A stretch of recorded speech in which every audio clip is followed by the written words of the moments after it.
All right, viewers, Magic the Gathering fans, and less Magic, more Gathering faithful. Appreciate you clicking in to watch our video today. This will probably be the last Core 2021 pack opening video because I had miscellaneous amounts. I already did 2 different bundle ones with some collector's packs, a box, and then now the pre-release here with 2 collector packs. Booster packs, but I have another box of 2021 that I might do, but I may just open it to open it. I don't know if I'll do a video, but I also have another one that's going to be possibly the one for the battle packs giveaway video, but we're still waiting to advertise that. Haven't done that just yet. It's right on the corner. But please pay attention to the videos and make comments on a lot of these. Some of these will be the giveaway ones, so that's where I need the comments from. But without further ado, we're going to jump into this one. I'm Brian from Less Magic More Gathering, if you haven't figured that out already. Sometimes I introduce myself, sometimes I don't. I figure if you're clicking on this on a regular, you already know who we are. So, Core 2021, great set. Got some really neat stuff, some really functional stuff that's going well with some of the cards and some of the decks people put out right now. Some that I don't even want to play against. But there's a lot of good stuff like Teferi's Tutelage. Can't stand it. I'm going to put it in one of my decks because I can't stand it. Only because it's so easy. I mean, if it's going to stay on the field of play and you can't remove it, you don't have a removal or a counter to get it out there to begin with, like your just anything, because I think it's an enchantment. I'm pretty sure. It's just ridiculous. And then once 1 comes out there, then 2, then 3. I've played against a couple times a deck on MTG Arena. They end up with 3 of those on and at that point there's nothing you can do. They start making themselves draw, and you're just milling, and unless you had something out there before they started getting the Tutelage out there, you're going to get hit, and it's over. So enough talking about that. That's just a sore spot for me as far as like playing against some of the new stuff, but there's good stuff in here. That's the point. So by all means, make yourself a mill deck with that and have fun. No harm in doing that, that's for sure. All right, so we're going to leave this off to the side like the usual routine. And check that last. And I got, don't want to show that. Gotta have to use that thing. It's the first one I've gotten from this, so I'm going to use that bad boy. And we got our 6 packs here.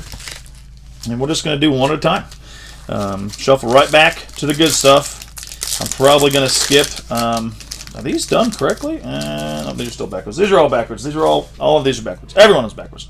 We're going to just get the stuff out here so we know what we're looking for. Should be a rare, 3 uncommons, and correct. We do not have any special edition or showcase versions, so we are just going to show it out here. Traitorous Greed, Basri Solidarity, Tolarian Kraken, and our rare for this pack is Chromatic Orrery. First time I've got one out of all the packs I've opened so far, so I'm glad I finally hit one. So this is your mythic rare. Artifact, legendary artifact. It's a 7-drop. You may spend mana as though it were mana of any color. You can tap it and add 5 colorless mana. So essentially, you can spend any mana as though it were any mana of any color. So I'm pretty sure you can tap it and add any colors, but you can use it as a color. I'm pretty sure it's kind of how that works. I don't know. Makes sense to me. Pay 5 and then tap it as well. Draw a card for each color among permanents you control. So you can really if you can get this to flow on with your Teferi's Tutelage, you can mill somebody in a heartbeat. I mean, you got to have obviously the mana and be out there to go, but if you have enough colors in your permanent field of play, you just mill them right there. Holy crap, that's disgusting. All right, so there's one. Just depends on what you're playing. A lot of people are using that Teferi's Tutelage with the blue and white, maybe having some green in there. I'm not really sure if they are or not. Maybe even another color. I've mostly seen blue and white, but hey, you do 3 and you do that option. And then you draw a card for 3, and they mill 6 with 1 Teferi's Tutelage. You have 2, they mill 12. I mean, that's stupid ugly. So think about that for a minute. Let's see. Rare, uncommon. Do we have a foil? We do not. So do we have a showcase? Nope. Not this time. Let me get my cut blade out of the way. I might stab myself. It might be a bad day. Alright, did the lighting just change? I feel like it always changes. I've got it all covered up. Selfless Savior. I don't know why I was thinking of something else. Seasoned Hollow Blade. Kinetic Augur. And our rare is Glorious Anthem. Already went over this one, but this one's a decent enchantment for an enchantment-based deck. Give your creatures a plus and plus. Not bad at all.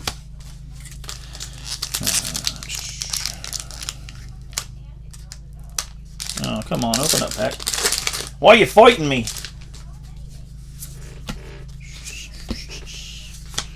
Ooh, look what I did get. Look what I got. I got a showcase land out of that. Ooh, pretty showcase forest. And, nope, we do not have a foil in here. I doubt we're going to have a showcase since I did get the land. I usually only put one in here a pack that I've noticed. I haven't seen maybe one time where like the land slipped in and they had a regular common as a showcase in there, so there's possibility for two, but not very often. Falconer Adept, Obsessive Stitcher, Fierce Empath, and our rare is Temple of Mystery. So the Temple land card. Useful. I like them. They're not worth a whole lot in value, but then again, it's not always about that. But I like having those in my deck because if I'm not drawing what I need to draw and I can't play anyway, you get a scry with that. So that's useful. Pretty good stuff. Ooh, emblem. Liliana, Waker of the Dead. So there's the old emblem. And I've got Liliana, Waker of the Dead. I got in previous videos, I opened up the full art, extended art one of her, and then the regular one. So the only ones I'm technically missing is the showcase version and one or two of the foils, which I may or may not be bothering to get those. It's funny, I had the zoom. It came in right as I put the card up there, and it found it, but then like immediately it's like, oh, look, there's stuff behind the camera that's important. What's it? Or behind the card. So at the beginning of combat on your turn, put a target creature card from a graveyard onto the battlefield under your control, gains haste. I think that's a -9 for her, so you're going to have to get her pumped up pretty good to even make that efficient. Rare, uncommon, and oh, we have a foil. So let's do the math here. Switch around. Foil on the back. Try to make it worth our while. And we have a showcase, and we do not. So let's see what the foil brings us today. Epitaph Golem. Got about 30 of this guy. Fungal Rebirth. Havoc Jester, and our rare for this pack is Azusa, Lost But Seeking. I don't know if I've opened this one yet either, so I'm going to read it. Azusa, Lost But Seeking, is a 3-drop legendary creature, human monk. You may play 2 additional lands on each of your turns. Ooh, yeah, that's dirty. So I didn't know she existed, but I'm definitely going to throw her in my land playing deck. That it's not the best, but it's kind of fun because I need more cards on MTG Arena to really get it to kick. But I'm short on some of my wild cards and some of the stuff I don't have yet. So I definitely want to throw her in there. Having the option to put many lands out there, it makes the deck kind of fun to play. Now, so I usually get my butt kicked, but it's still fun. I don't really care. All right, and our foil is... I feel like I got ripped off. I guess I didn't put a land out there. You know what? That's why I didn't. I saw the token and I just skipped right past the land. So there was no foil. It was a land. Durr. All right, so there's Azusa. Gosh, what an idiot. Wouldn't be the first time I made that mistake. I've opened enough of these packs you'd think I would remember, but I think I get distracted sometimes. Kind of like an ADD. I know I have that, so I'm a little bit weird. I'm crazy. It's okay. I'm all right with it. Okay, now I'll turn a land over. Now we won't get misconstrued. So rare, uncommon, and oh, we do have a foil this time. So we're not going to. I put the land out there, so we should, and no showcase. So this should be accurate. I shouldn't have messed it up. And all right, we got a Jeskai Elder. Jeskai Elder. Get in there. Get in there. All right. We've got a Hellkite Punisher. We've got Reign of Revelation, and our rare is Pursued Whale. Now, not a very high valued card, but I think it's kind of creative that you can get this to, if you can get this to really kick. So Pursued Whale enters the battlefield. Each opponent creates a 1/1 red pirate creature token with this creature can't block, and creatures you control attack each combat if able. So essentially, you're forcing them. You give them a token pirate, and that token says these things as your creatures control. So they have to swing. Spells your opponents cast that target Pursued Whale costs 3 more cast. So they can't put it back in your hand unless they got the mana. They can't damage it or kill it unless they got the mana. So it really puts a hurt on them, and it's an 8/8 creature. So my guess is if you can put this guy on the battlefield and keep him alive for 1 turn, and then be able to put something on him to protect him, to keep him from being attacked or targeted, and then pump him up, you're essentially just forcing your opponent to sacrifice all their creatures unless they can kill this, but whatever. He'll be able to kill 1 or 2 of them at a time. So you could probably make something out of it. The mana cost is where it's going to hurt you. You're going to have to find a way to really get around that. But nonetheless, and we've got a Hobble Fiend for our foil. Is that our first foil? I thought I had a foil like 100 times, and we didn't. I just apparently screwed that up. All right, last standard pack here.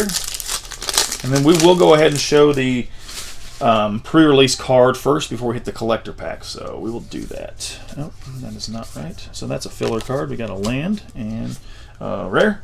Uncommon, uncommon, uncommon, and ooh, another uncommon. So we do, and I think I see a showcase in here. Maybe I just thought I did. Nope, I did not. Lying to myself. Here we go. So the rare in the back, foil in the back of that, and booyah!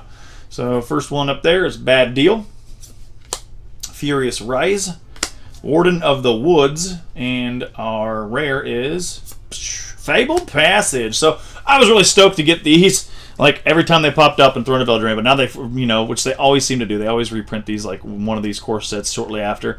No big deal. It's still like a $3 or $4 card, good land card, good playability, but it lost a lot of value because they reprinted it. So hopefully you won't see Fabled Passage again reprinted until like 2 or 3 years from now or longer. I really think it should stay with just these 2 sets and then be done with it. But that I'm not the person that's in charge of making that decision, so whatever. But it's nonetheless still a good land card to have.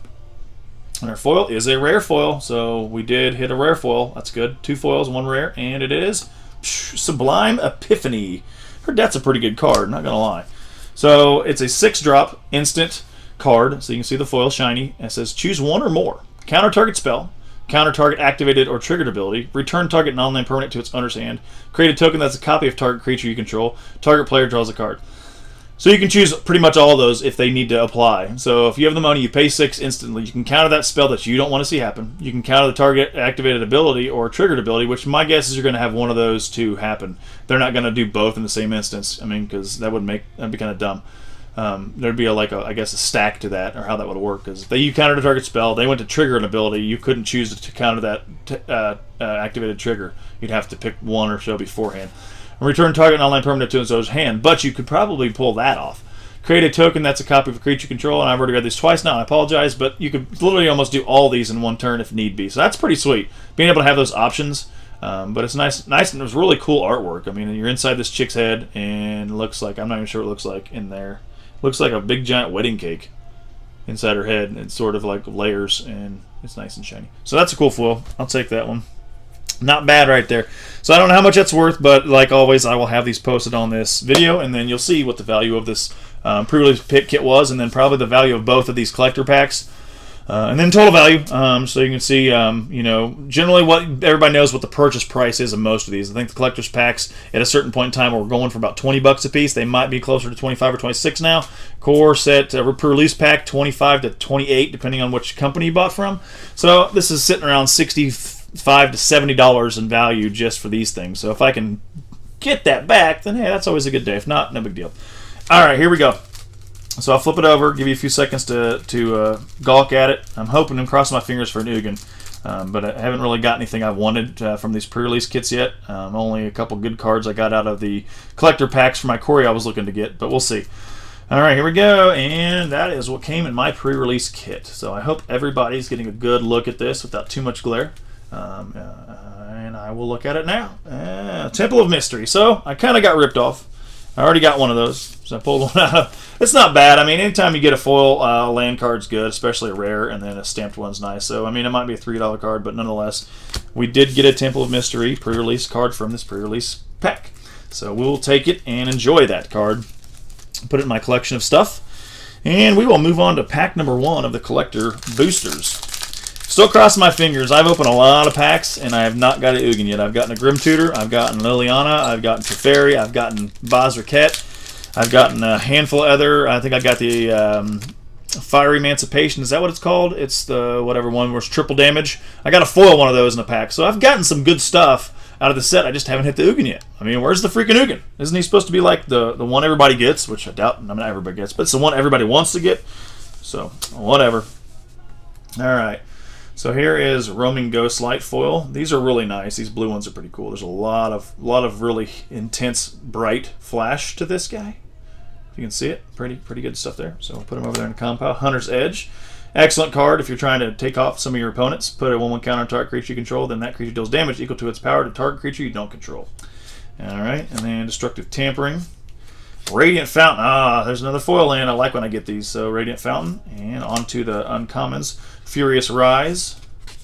Sanctum of Tranquility. Ooh, those are nice to get. The Sanctums are pretty sweet. I mean, if you can put them together and play, I mean, it's just a really good setup for the shrines, but you can do a multicolor and get silly. You can have all this stuff happen. So you can pay 6 to tap a target creature. This ability costs 1 less to activate for each shrine you control. So if you have 5 shrines out on the field of play, all 5, you pay 1 planes, and you can tap probably 1, I mean, depending on the creatures they have, you can tap all of them. So if you're doing multicolored, or even just, whatever, you can start tapping stuff for real cheap. Not bad at all. And the other Sanctums have some really good abilities too. And then we have the Plains Showcase foil. I'll move that over here. Ooh, we got Rin and Seri Inseparable. So I have the buy a box foil of this, and now I've got the buy a box non-foil. So that completes the set. I don't have to go buy this thing now, so that's nice. Didn't know that was going to show up in here, so I'm pretty pumped about that. So I'm going to, I was going to say I'll read it, but you know what? I read it, my first box opening, because it was a buy a box promo. So that's pretty cool right there. Where am I putting it? I guess over here in the showcase pile.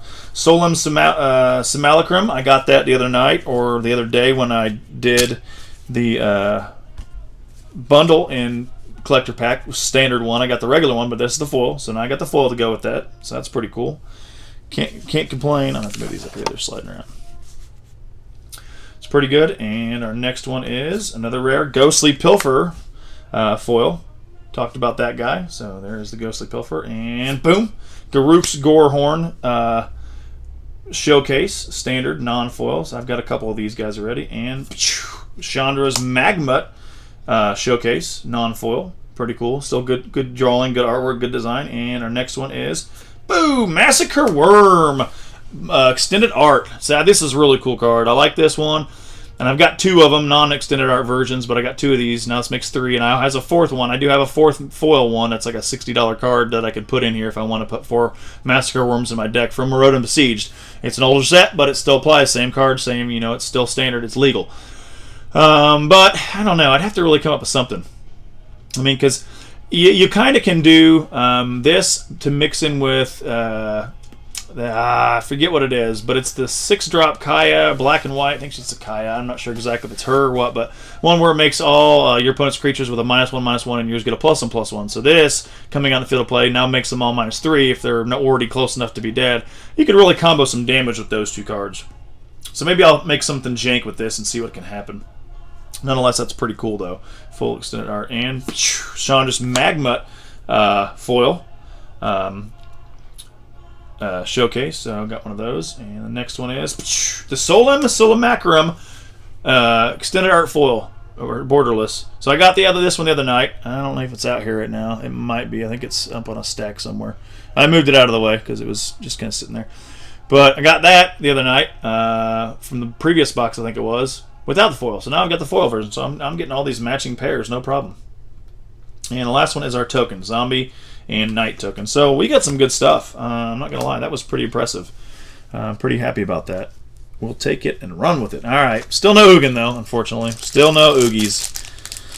I may have to end up buying some more. I kind of wanted to buy a whole box, but I just at the time I think I was going to, because when they first came out for sale, pre-release, not pre-release, but when they first came out for what is the word I'm thinking of when you bump my thing? When you pre-order, yeah, sorry. When you pre-order one, I was trying to pre-order one. I was getting ready to, and I hadn't got ready to spend the funds.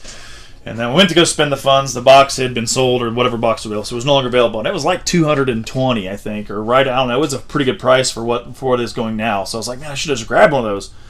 And I had the money, but I didn't, and I missed my opportunity. This is a really cool foil, by the way. These weirds, weird, but the blue and the red and the lightning. Oh man, it's just sick. Like, this is really one of the cooler tokens. And what's on the backside? The pirate. So you get the pirate with the weird, but this just by itself is freaking awesome. If you like the colors and the shiny and just the stuff that they do, then this is one of those collectors for you. So I'm pretty pumped that I did get one of those. Wasn't sure if I would get one or not. All right, so put her up here to the camera so we can see it. And maybe I bumped her, so I think she's mad at me. Is you mad at me? Mad at me? Okay, that's better. So Gloom Sower, I think maybe is what it is. Feet of Resistance, Valorous Steed, and Frost Breath. And then moving on to the uncommons, you got Tide Skimmer, Traitorous Greed, and a Swamp. Can't forget about the Swamp. Did I put that over here with this one? I did. So I'll put the planes over there. So Swamp foil showcase version. Nice. And our first rare is Volcanic Salvo Extended Art. So I don't know if I had this one, but I'm going to read it. So it's a 12-drop, 10 of any color. This spell costs X less to cast, where X is the total power of creatures you control. Volcanic Salvo deals 6 damage to each of up to 2 target creatures and a planeswalker. So if you've got a big, heavy token deck and you've got like 7, 8 creatures out there, it's only going to cost you 4. If it's 8 creatures, going to cost you 4. And you're going to get rid of 2 of their creatures, more than likely, with 6 damage, and then 6 damage to their face, or kill a planeswalker. So you can clean house with this. If you can find a way to play this multiple times from your graveyard, if you don't end up drawing it a lot, you can probably really just take them out easy. So, I mean, there's a lot that probably has to go into this to really apply it, but I bet you can make it work for you. And the next one is a foil rare. Transmogrify. All right, so I'm not going to read that one. I've got 2 of these regular Transmogrify, so I got the foil this time. Basri's Lieutenant foil. That's good. It's a good card if you're going with the Knights. Protection from multicolored, I guess. Not really so much Knights, but then there's Battlefield you won't counter target creature. So it's not really based on Knights, but you can still use them in a Knight deck if you choose to do so. And our next one is Basri's Acolyte, common. And another Garruk's Gorehorn. Why did I put that over there? I don't know. It's a fighter. Whatever. And the next one is, it looks like a showcase version of a Planeswalker. And it's just Garruk's Harbinger showcase. I didn't know. I guess there's more than one. So Garruk's Harbinger. It's a really cool card. Showcase. Hexproof from black. 3-drop. Creature Beast. He's a 4/3. So, you know, black can't kill it. So if somebody's playing black or whatever, they can't kill it. Can't put no spells on it. Whenever Garruk's Harbinger deals combat damage to a player or planeswalker, look at the top. Look at that many cards from the top of your library. You may reveal a creature card or a Garruk planeswalker card from among them and put them into your hand. Put the rest on the bottom of your library. So that's not bad. I mean, you can start digging for your Garruk's card or creature cards with this guy. So that's a cool one. Teferi's Protege foil showcase, and another showcase. Boom! Teferi's Agel's Insight showcase foil. I've got like 2 of these non-foil, but now I've got a foil to go with it. And our pirate and weird card. I thought it was one more. So didn't get my Ugin. A little disappointed. I do have another box coming, but I'm probably not going to get the big boy Ugin. Man, I've opened a lot of cards, no Ugin, but I still got some cool stuff. I will say that much. The cool stuff, non-cool stuff. So we did have a decent amount of stuff here to open for video, and we got some good stuff in the process. If anybody enjoyed this pack, our last one for 2021, possibly. I could still have a box, just depends on what I want to do with it. And then a future battle pack box, maybe 2021 also. So thank you for watching. Comment what you'd like about the video. Comment about some of the cards that you saw that you really want to put in a deck. Anything you want to comment, just kind of keep some conversations going. I'll talk with you. I respond to some stuff, but I don't respond to everything because not everything's really like a hey, what's the best favorite card you want? You don't have to. You don't have to do any of that stuff. I'm just saying if you'd like to, we can chat. We can do some stuff on there on these videos. But feel free to do that. Hit the like button. Don't forget, if you hit the unlike button because you weren't a fan, tell me what I did wrong. Tell me what you want me to fix, or tell me if you just don't like my voice. I don't really care. But just comment, man. Hey, if you didn't like it, comment about it. We'll catch you on the next video. And good luck to anybody, the participants in the future upcoming giveaways. Deuces.